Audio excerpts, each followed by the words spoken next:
औज़ुबिल्लाहिमिनश्शैतानिर्रजीम बिस्मिल्लाहिर्रहमानिर्रहीम। आज जो हम लोग टॉपिक स्टार्ट करने जा रहे हैं वो हमारे पास स्नेल्स लॉ आ जाता है। ठीक है, और ये हम लोग क्लास 10th और इसे ऑनवर्ड जितना भी हमारा ये सिलेबस होता है फिजिक्स में, जिसमें वेव्स एंड ऑसिलेशंस आती हैं, उसमें हम लोग जो है उस स्नेल्स लॉ बहुत ही ज़्यादा इम्पोर्टेंट टॉपिक हमारे पास कंसिडर किया जाता है। उसको आज हम लोग सीखने जा रहे हैं कि स्नेल्स लॉ हमारे पास क्या होता है।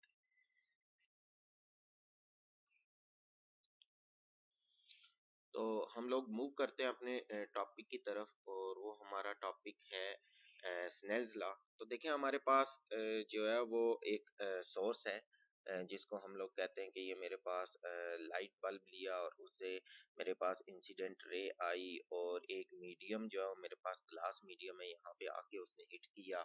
हिट करने के बाद यहाँ पे नॉर्मल जो है वो मैंने एक लाइन एंड जो है वो खींची, और लाइन जो है वो खींची। खींचने के बाद यहाँ पे मेरे पास एक एंगल बना, जिसको हम लोग इंसिडेंट एंगल का नाम भी जो है वो देते हैं। ठीक है, अब मेरे पास ये मीडियम क्या है, ग्लास है। ठीक है, और इसी तरह ग्लास में आपको पता है कि हमारे पास जो पहले एयर थी, एयर से हम लोग डेंसर मीडियम मींस के ग्लास में इंटर हो रहे हैं। तो यहाँ पे मेरे पास जो आपकी लाइट है, जो इंसिडेंट रे है, वो क्या हो जाएगी, रिफ्लेक्ट हो जाएगी। और यहाँ पे मेरे पास जो है वो एक जो है वो एंगल बनेगा। ठीक है, 19.5 डिग्री का। ठीक है, और वहां पे मेरे पास जो इंसिडेंट एंगल था वो 30 डिग्री। अब इसी तरह एक और हम लोग मीडियम लेते हैं, वो भी हमारे पास ग्लास ही है। ठीक है, ये भी मेरे पास ग्लास था।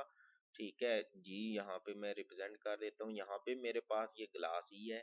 ठीक है, अब क्या होगा कि एक इंसिडेंट रे आई। ठीक है, एक मेरे पास जो है यहाँ पे इंसिडेंट रे आई, और उसका जो मेरे पास इंसिडेंट एंगल बना वो मेरे पास 60 डिग्री का बना। ठीक है, और यहाँ पे मेरे पास जो है रिफ्रैक्टिव जो मेरे पास एंगल था, ठीक है, वो मेरे पास कितना बना, 35.5 डिग्री का। ठीक है, इसी तरह हमारे पास यहाँ पे हम कंसीडर कर लेते हैं कि ये मेरे पास वाटर है। ठीक है, ये मेरे पास क्या है, वाटर है। एयर से मेरे पास एक इंसिडेंट रे आई, उसका इंसिडेंस एंगल जो है वो मेरे पास 50 डिग्री था, और मेरे पास आर जो उसका एंगल बना वो कितना बना, 36 डिग्री। ठीक हो गया। तो अगर हम लोग इसको देखें, यहाँ पे स्नेल्स लॉ हमें क्या कहता है। ठीक है, जब इस चीज को हम लोगों ने अंडरस्टैंड कर लिया, तो आप स्नेल्स लॉ की तरफ जाते हैं। The ratio of the sine of angle of incidence to the sine of angle of refraction remain constant until medium is the same. ठीक है, जो हमारे पास एंगल है, इंसिडेंस एंगल, ये वाला जो मेरे पास इंसिडेंस एंगल है, इस यहाँ पे मौजूद है, यहाँ पे मौजूद है incidence angle to the sine of angle of refraction, ये मेरे पास एंगल ऑफ रिफ्रैक्शन। ठीक है, ये सारे के सारे मेरे पास एंगल ऑफ रिफ्रैक्शन है, remains constant until medium is the same. अब देखें, ये पहले दो केसेस आ जाते हैं, इनमें देखें यहाँ पे मीडियम मेरे पास क्या है, सेम है। ठीक है, तो एंगल ऑफ रिफ्रैक्शन इन दोनों मीडियम्स में मेरे पास क्या रहेगा, सेम रहेगा।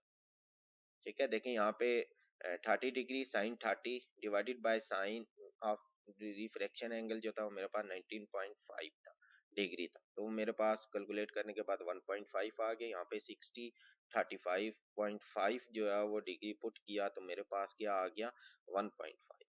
अब देखें यहाँ पे मीडियम क्या हो जाता है, चेंज हो जाता है, यहाँ पे वाटर आ गया, तो यहाँ पे मेरे पास जो आंसर आ गया वो क्या आ गया, 1.3।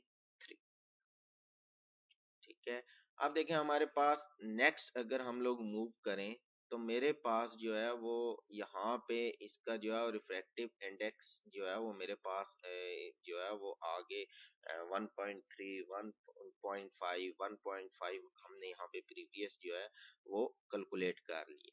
अब देखें, जितना बड़ा मेरे पास रिफ्रैक्टिव इंडेक्स होगा, ठीक है, जितना बड़ा मेरे पास रिफ्रैक्टिव इंडेक्स होगा, उतनी ही स्पीड ऑफ लाइट, स्पीड जो स्पीड है लाइट की वो क्या हो जाएगी, कम हो जाएगी।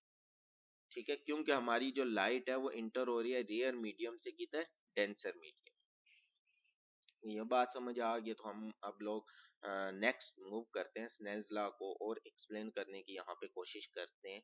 ठीक है, यहाँ पे देखें, ये मेरे पास एयर में इसकी स्पीड जो है वो क्या होती है, मेरे पास हाई होती है। यहाँ पे मेरे पास स्पीड क्या हो जाती है, स्लो हो जाती है। ठीक है, अगेन वही हमारे पास ग्लास का मीडियम यहाँ पे डेंसर मीडियम ग्लास है, और जो मेरे पास रेयर मीडियम है वो मेरे पास क्या आ जाता है, एयर आ। ठीक हो गया। तो अब नेक्स्ट मूव करते हैं, अगर हम लोग नेक्स्ट चलें तो अब देखिए यहाँ पे हमारे पास जो है वो रिफ्रैक्टिव इंडेक्स, एयर में रिफ्रैक्टिव इंडेक्स ऑल हम लोग जो है वो कहते हैं हमारे पास क्या होता है, 1 होता है।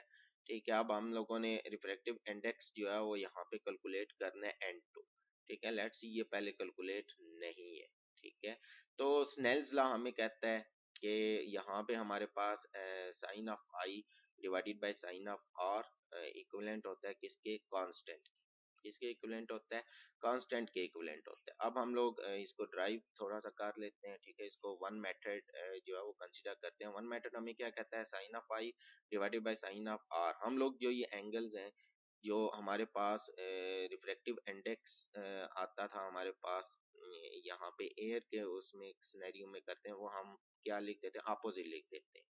ठीक है, हम लोग ग्लास का रिफ्रैक्टिव इंडेक्स ऊपर लिख देते हैं n2, और एयर का जो है वो क्या कर देते हैं, नीचे लिख देते हैं डिनोमिनेटर में डिवाइडेड बाय n2। एक तो ये मेथड हो गया। दूसरा मेथड हमारे पास ये हो जाता है कि हम लोग n1 into sine of I is equal to n2 into sine of R.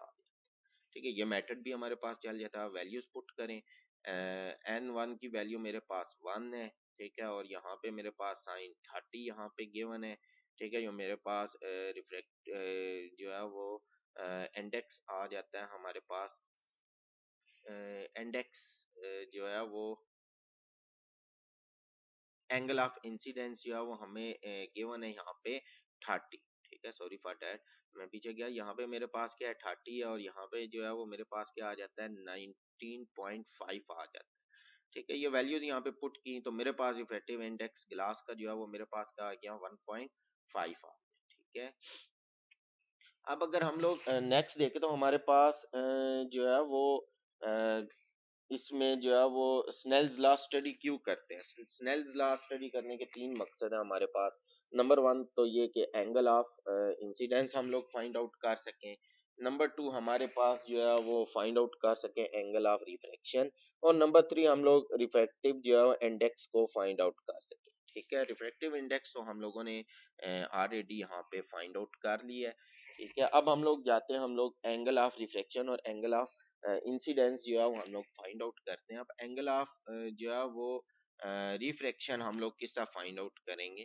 ठीक है, तो यहाँ पे हमारे पास जो है वो आ जाता है आपका गिवन डाटा पासिस, हमारे पास light passes from air into a glass 1.5 at the angle of 50 degree. Find the angle of refraction. हमने एंगल ऑफ रिफ्रैक्शन जो है वो क्या करना है, यहाँ पे फाइंड आउट करना है।